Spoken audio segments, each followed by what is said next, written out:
Good morning, students. Today we will be discussing the first chapter of economics for class 11th from the book Microeconomics, and the chapter name is Economics and Economy. Basically, the students of class 11th, we had already understood about the subject economics from class 10th, where we have read about the business or the production in Palampur, about the industrial sectors, about the agriculture sectors, how the production takes place, and various other laws what we have seen while the producer tries to produce goods. Like there were workers as casual workers, organized workers or organized trade, and so further. Today we are moving into microeconomics to study the same facts in more detail. Economics is that branch of knowledge in which those activities of human being are studied which are undertaken to acquire scarce means. Scarce means that means or those things are less in the economy to satisfy our unlimited wants. That is called as economics. And to understand this in detail, what is economics? It starts from a simple household management, and two facts are based on that human wants are unlimited. First we'll try to understand that our wants are not just food, but it is many other activities are there in our wants other than food. Food is surely basic requirement, but clothing, shelter, then even fun and frolic. At times we want to go out and have fun and spend money there. So human wants are unlimited, but for doing all these activities, whether to get food, whether to get your house or rent to be paid, all the things require money. And we all know very well that money is limited and our wants are unlimited. So the second point says the means to satisfy are limited and scarce, which is money. Means to satisfy are limited and scarce, which is money. Meaning is that our wants are unlimited. We require this money for various other activities. It can be food, shelter, clothing, or even spending our money on fun and frolic or any other activities. Even sometimes we know that the same money is required to get health care facilities. Like right now we all know very well that there is shortage of money because the people have lost their jobs, but still people require certain activities which are of daily needs. So once again we understand that in economics our wants, human wants are unlimited, but the money which fulfill all those wants are limited. So let us move further, that economics is basically trying to explain us about scarcity and choice. Scarcity causes choice. Now what was scarce here? Money was scarce.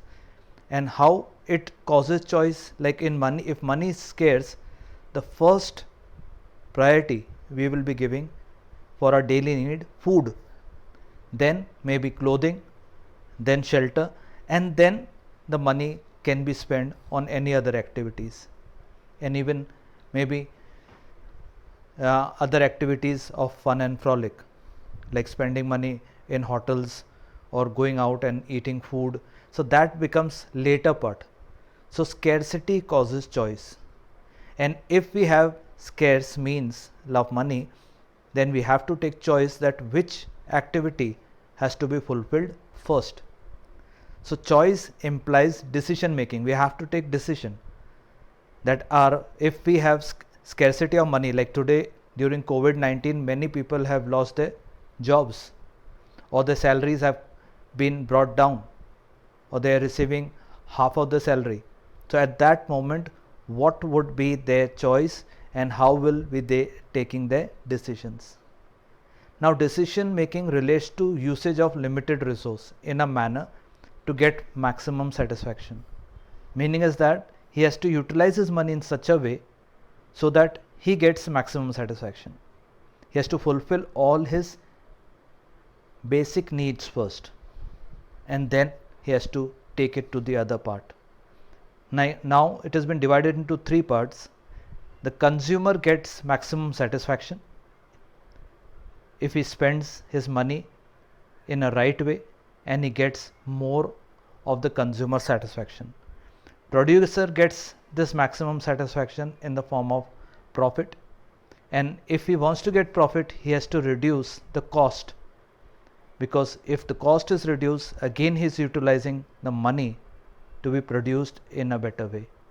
Then if we talk about the society, the people, they get it maximum satisfaction when they get the social welfare. Now social welfare like could be the gardens or good roads, good hospitals. So this can only happen if the government is utilizing that money in its best way.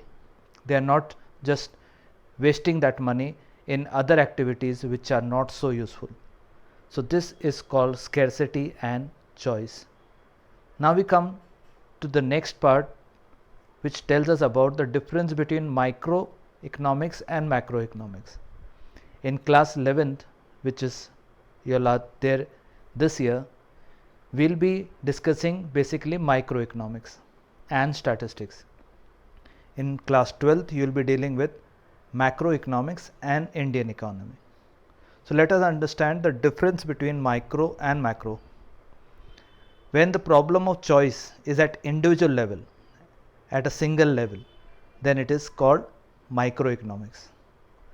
And when the problem of choice are addressed at the level of a country as a whole, or at the level of different part of the country, for example, Madhya Pradesh state or Rajasthan, different regions, even at that moment it is called macroeconomics, because even Madhya Pradesh is as big as certain countries of the world.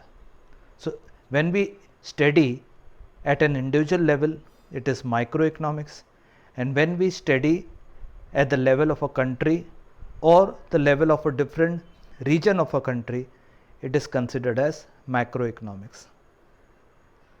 Now let us understand the next concept, which is called as positive and normative economics.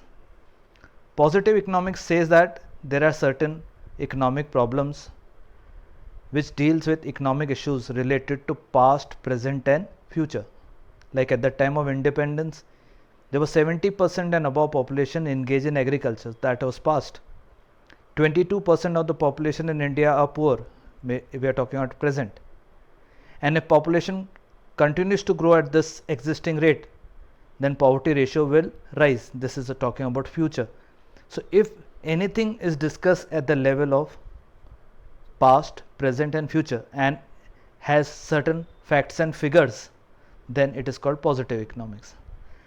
These statements are based on certain facts and figures, and this statement do not reflect any value judgment. There is no value judgment saying that it should be like that, it should not be like that. It is just based on facts and figures. But when we go to normative economics, it deals with opinion.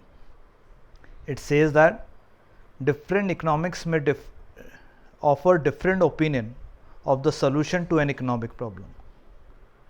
Like somebody could say like that COVID-19 could be controlled by lockdown. The other economic people feel that the lockdown should be open so that the people could earn their livelihood and people could survive this COVID-19 even after the lockdown is open. So there could be different views on economic situations. So it deals with, normative economics deals with opinion, not with facts and figures. They say what ought to be, what should be, or what could be. That is normative economics. There is a difference between normative and positive. Now the economies of a countries are divided into three parts. Centrally planned economy, which is completely under the control of government, like in China. Everything is been planned and produced under the control of the government. That is centrally planned economy. The second one is free or market economy, which is called as the economy of USA, where everything is privatized. Nothing is under the control of the government. Everything is been decided on the market forces of demand and supply. So one is directly under the control of centrally planned economy, and another one is directly under the control of market forces of demand and supply. The third one is called mixed economy, like our country India, where we see that it is under the control of the government. Certain areas like railways, banks, and other activities like oil corporation, Indian Oil Corporation, whereas certain other areas are given to the private sector. So it is a mixed economy where it is under the control of government as well as private. So these are the three types of economies, and today we have tried to understand the differences of positive normative economics, what is economy, and the types of economics. So students, please read this chapter and have a good day. Thank you.